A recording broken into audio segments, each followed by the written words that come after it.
flattering. So we'll have to see how that resolves itself. Alex Seitz-Walt, thank you so much. Ed O'Keefe, breaking news as you usually do. That's your mantra here. Breaking news, Ed. Thank you, man. Appreciate it. Take care, Jose.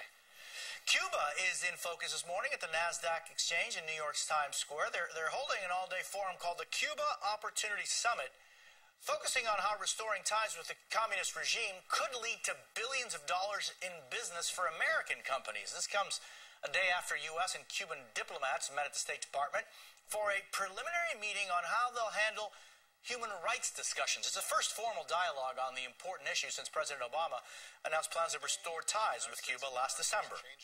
Just moments ago, CNBC's chief international correspondent, Michelle Caruso Cabrera, helped ring the opening bell at the Nasdaq, where she's moderating some of the panels at today's Cuba Summit, and she joins us now from the Nasdaq. Michelle, good to see you. Good to see you. Thanks. So let's start with what's on the agenda today. The summit is about opportunities, about investing in Cuba.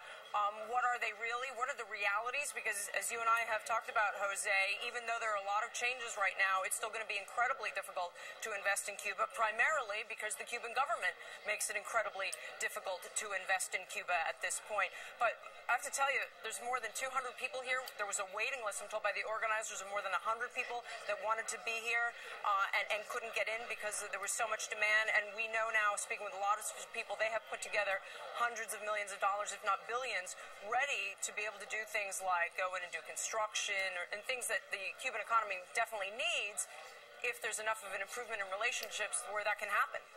Yeah, and the fact is that if you're dealing with any kind of big construction or big business in Cuba that's government owned, are there any risks in doing business in Cuba?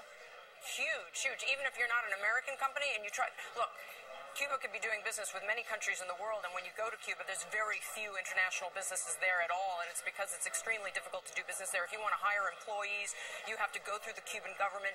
They decide the salaries. They decide who's going to work for you. I mean, that's just emblematic, a tiny little emblem of just how difficult it is to make business decisions there. And the audience here is pretty aware of that, but at the same time, they're convinced that the tide is changing and that there's going to be opportunities there as time moves forward.